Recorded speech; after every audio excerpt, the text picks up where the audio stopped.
ہم نے بر صغیر کے اندر حضرت علامہ شہید کے للکار خطابت کو سنا تو ساؤتھ افریقہ کے علاقے میں حضرت احمد دیداد کے پیغام خطابت کو سنا.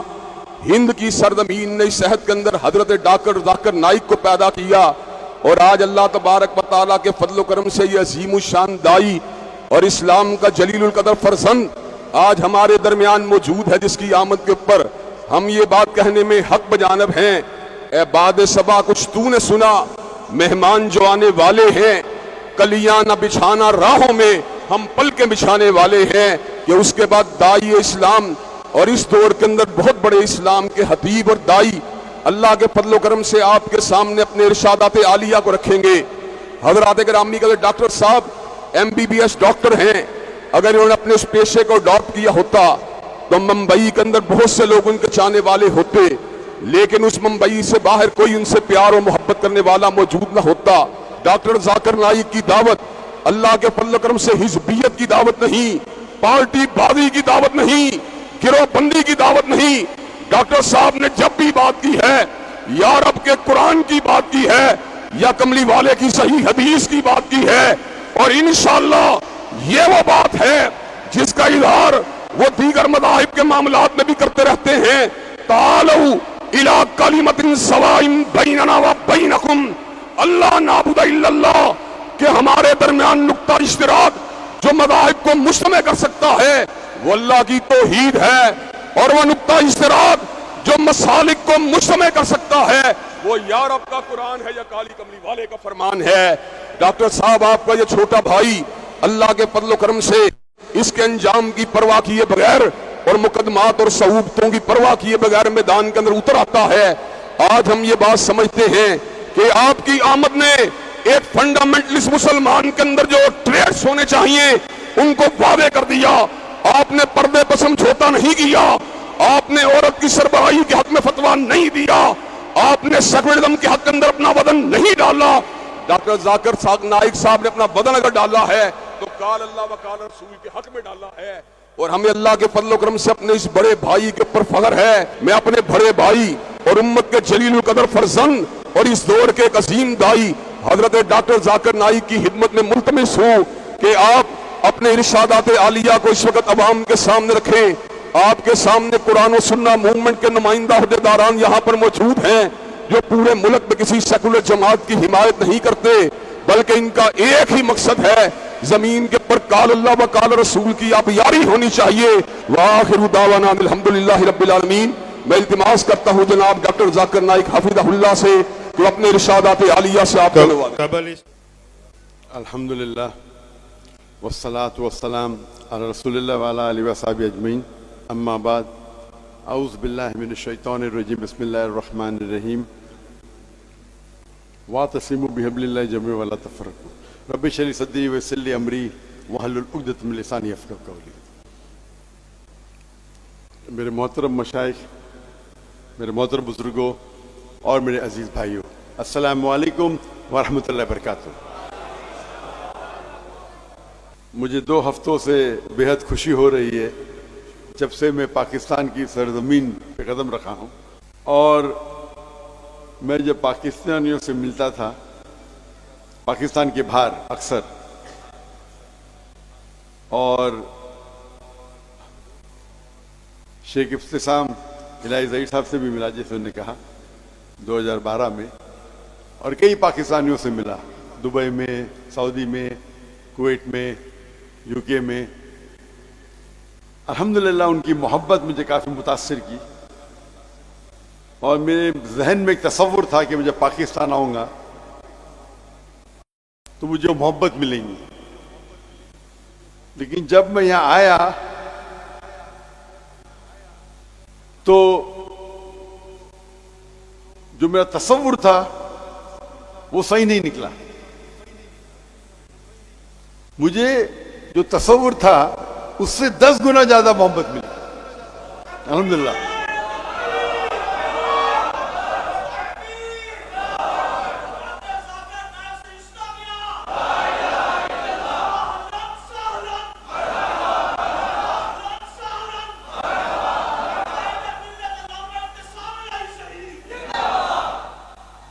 اور جو میں نے دیکھا کراچی میں اور لاہور میں، ہم جب ایئرپورٹ سے نکلے تو مرکز اہل حدیث گئے، اس کے بعد راول پنڈی تبلیغ جماعت کے وہاں گئے،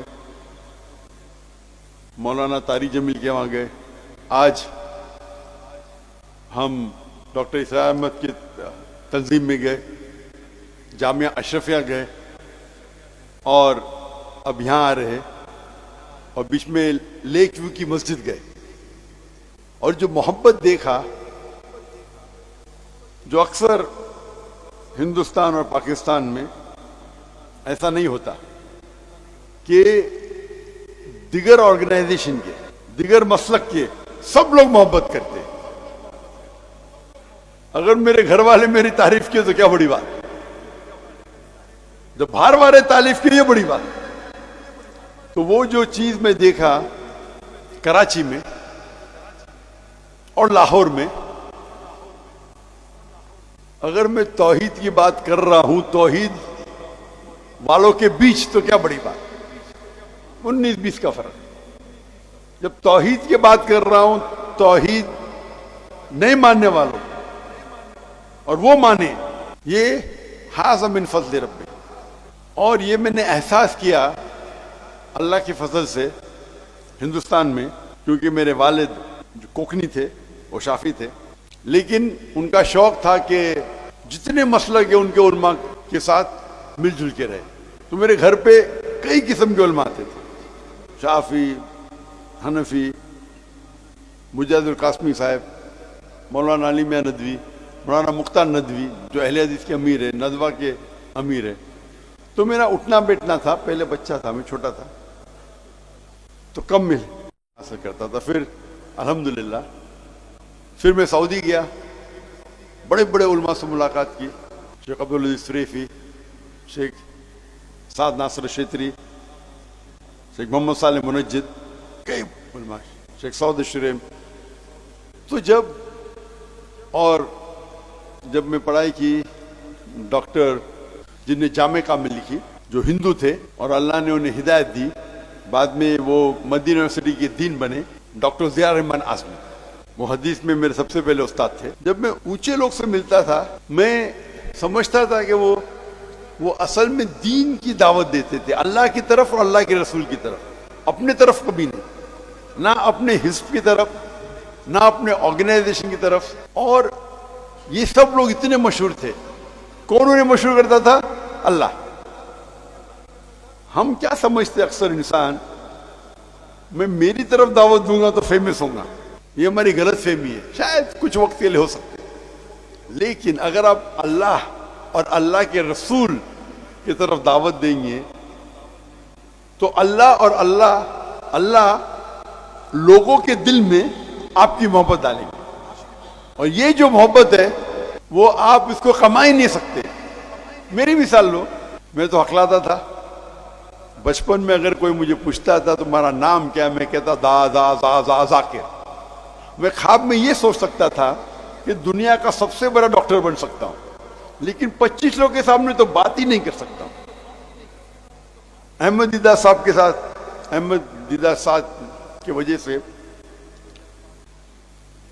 میں ڈاکٹر آف باڈی سے ڈاکٹر آف سول بن گیا۔ ان سے متاثر ہو کے میں ڈاکٹر بنا، سوچ کے ڈاکٹر سب سے بہترین پیشہ ہے۔ کیوں؟ بیماری دور کرنا، لوگوں کی جان بچانا سب سے بہترین پیشہ اچھا ہے۔ ان کو ملنے کے بعد، جب قرآن مجید پڑھنے کے بعد، مجھے اس سے بہتر پیشہ ملا۔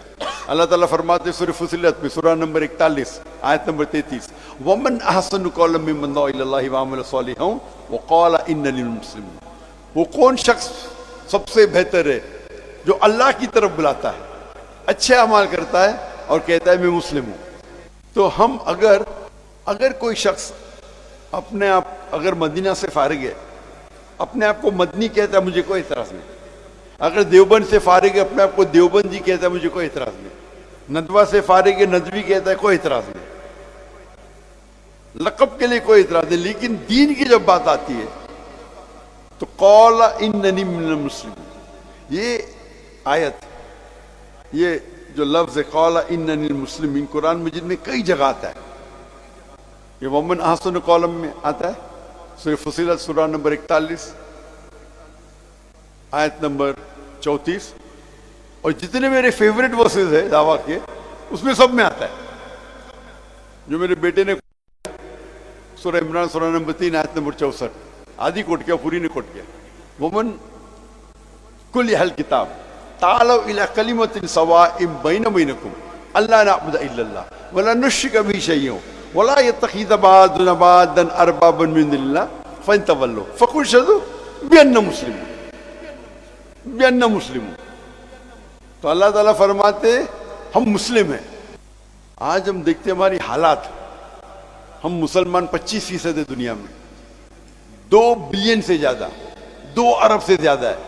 دنیا میں کبھی اتنی تعداد میں ہم تھے ہی نہیں, اتنا بڑا پرسنٹیج کبھی تھا ہی نہیں, لیکن ہم ساری دنیا میں پیٹے جا رہے. فٹ بال کی طرح لوگ ہمیں لات مارتے, ہماری کوئی قدر نہیں کرتا. اللہ کے رسول کی حدیث ہے اور وہ فرماتے ایک وقت آئے گا جب لوگ مسلمان پہ ٹوٹ پڑیں گے. تو صحابہ پوچھتے کیا اس وقت ہم اقلیت میں ہوئیں گے, کیا ہم کم ہوئیں گے تعداد میں؟ اللہ کے رسول فرماتے نہیں, ہم تعداد میں بہت ہوئیں گے لیکن جھاگ کی طرح, لائک فروت. جب ہم تاریخ پڑھتے ہیں ہمیں پتہ لگتا ہے کہ 8ویں اور 9ویں صدی میں یورپین کہتے تھے اندھیرے کا دور, ڈارک ایجز. اندھیرا کس کے لیے تھا؟ ان کے لیے. اس دور میں مسلمان نے جو ترقی کی سائنس اور ٹیکنالوجی میں, اگر آپ کو سائنس پہ تحقیق کرنا ہے اس وقت آپ کے لیے لازم تھا کہ آپ عربی زبان پہ مہارت پائے, کیونکہ عربی زبان اس ٹائم عروج پہ تھی. ہم مسلمان عروج پہ تھے. میتھمیٹکس میں کتنے ہم نے انوینشن کیے. ٹریگنومیٹری کے فادر کون ہے؟ مسلمان. کیمسٹری کے فادر کون؟ ویسٹرن ورلڈ کہتے ہیں گیبر. گیبر نے جابر بن حیان. جو الکوہول یہ لفظ ہے آیا عربی لفظ الگل سے, ایول اسپرٹ. محمد رازی, علی بن سینا, کئی آپ نام دیکھیں گے. اس ٹائم مسلمان عروج پہ تھے کیونکہ ہم قرآن اور صحیح حدیث کے قریب تھے. آج اللہ نے ہمیں دولت دی ہے.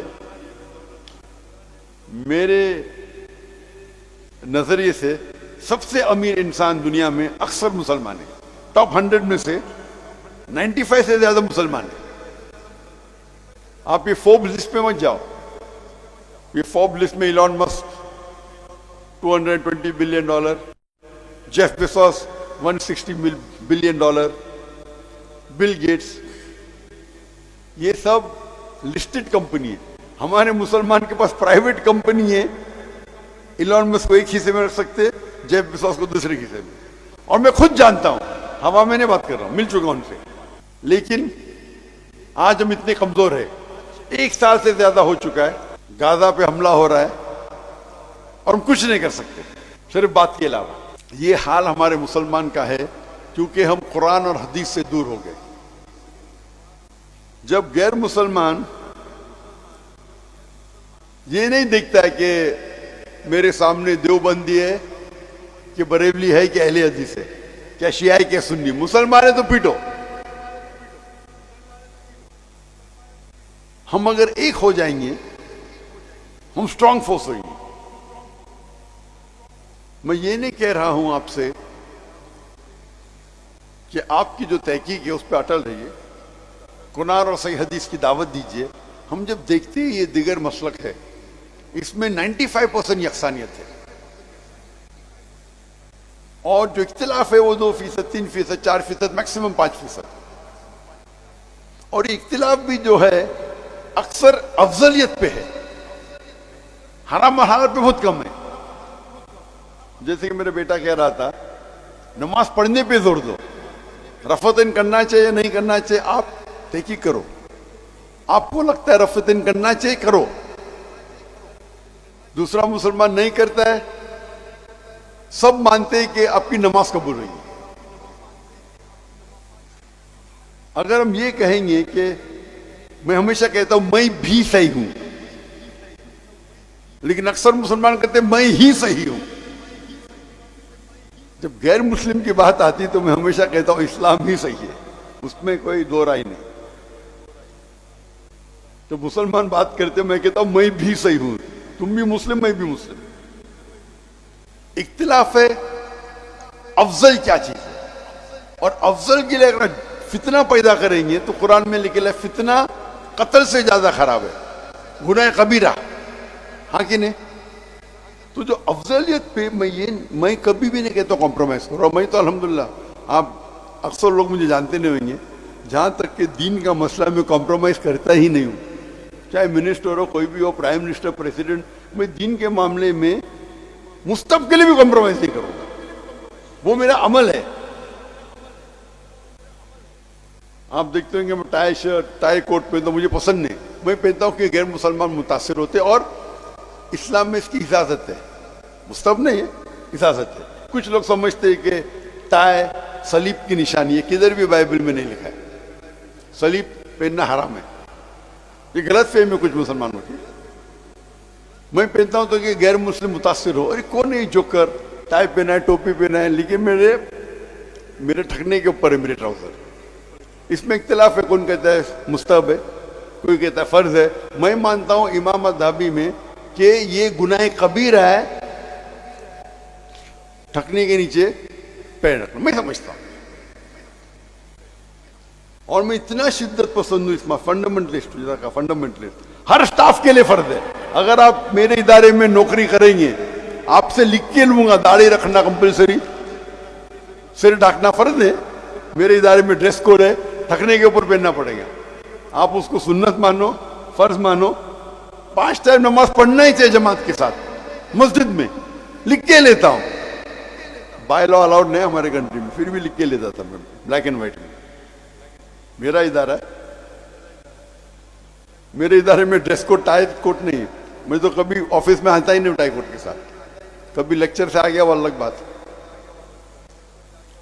تو لوگ کو اللہ اور اللہ کے رسول کی طرف دعوت دو, اور آپ دیکھیں گے کہ اللہ تعالیٰ لوگوں کے دل میں آپ کی محبت ڈالے. آپ اللہ کے لیے کرو, خلوص اللہ کے لیے, اور آپ دیکھیں گے اللہ سبحانہ و تعالیٰ آپ کے کام میں مقبولیت پیدا کرتے. تو میرا صرف یہ پیغام تھا. اور میں یہ ٹرپ میں جو میں دیکھا الحمدللہ, جو عام طور پہ ہندوستان پاکستان میں نظر نہیں آتا, کہ لوگ اتنی محبت کرتے تھے مجھ سے. نہ کہ میں ڈاکٹر ذاکر نائک ہوں, ڈاکٹر ذاکر نائک کی کوئی اوقات ہی نہیں ہے, زیرو. اسلام میں ڈاکٹر ذاکر نائک زیرو. لیکن کیونکہ میں اللہ اور اللہ کے رسول کی بات کرتا ہوں اور حوالے کے ساتھ بات کرتا ہوں, تو یہ بڑپن یہ ہے کہ جو چھوٹی سی اختلاف بھی ہو تھی, جو لوگ نے بڑپن کر کے میرا استقبال کیا, وہ اختلاف کا ذکر نہیں کیا, یہ بڑپن ہے.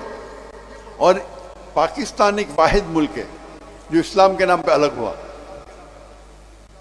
اللہ نے یہ آپ کو آنر دیا ہے, عزت دی ہے, لیکن کبھی بھی عزت ہے اس کے ساتھ ذمہ داری لازم. کوئی بھی عزت آپ کو نہیں ملے گی ذمہ داری بنا. تو اگر اللہ تعالیٰ نے اتنی عزت آپ کو دی, آپ کے ملک کو, ایک واحد ملک کے ساری دنیا میں جو اسلام کے نام پہ الگ ہوا, لوگ آپ کی طرف دیکھ رہے ہیں, یہ کون سا ملک ہے جو اسلام کے لیے الگ ہوا, کیسا برتاؤ کر رہے ہیں لوگ.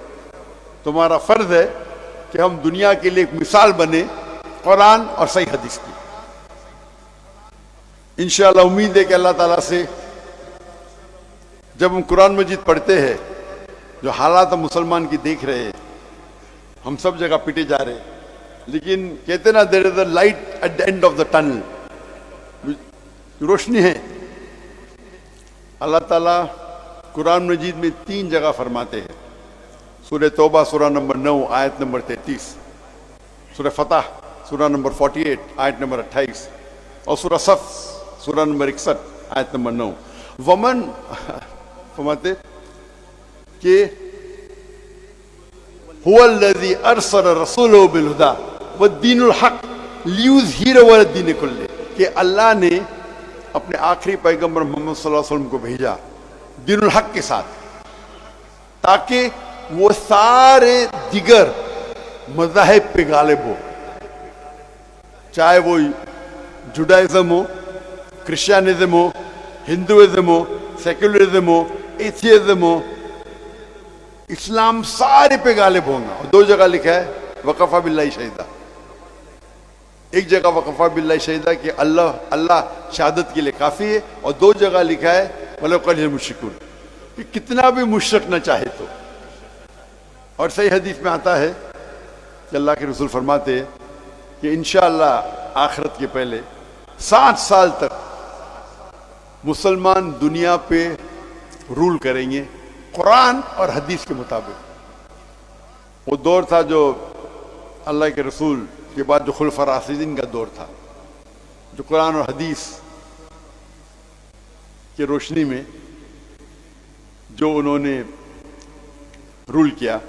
انشاءاللہ پتہ نہیں کب ہوگا، تاریخ نہیں لکھی ہے، 2 سال بعد، 10 سال بعد، 100 سال بعد، لیکن یہ حدیث میں ہے، ہم اسے مانتے ہیں، اللہ کا وعدہ ہے قرآن میں، اور اسی لیے ہم قرآن اور اللہ کے رسول کی طرف لوگ کو دعوت دیں، چاہے ہمیں فائدہ ہو یا نہ ہو، دنیا میں فائدہ ہو یا نہ ہو۔ اللہ تعالیٰ فرماتا ہے اگر دنیا کے لیے آپ جد و جہد کریں گے اللہ دنیا دے گا، لیکن آخرت نہیں، آخرت کے لیے جد و جہد کرو، آخرت بھی دے گا اور دنیا بھی دے گا۔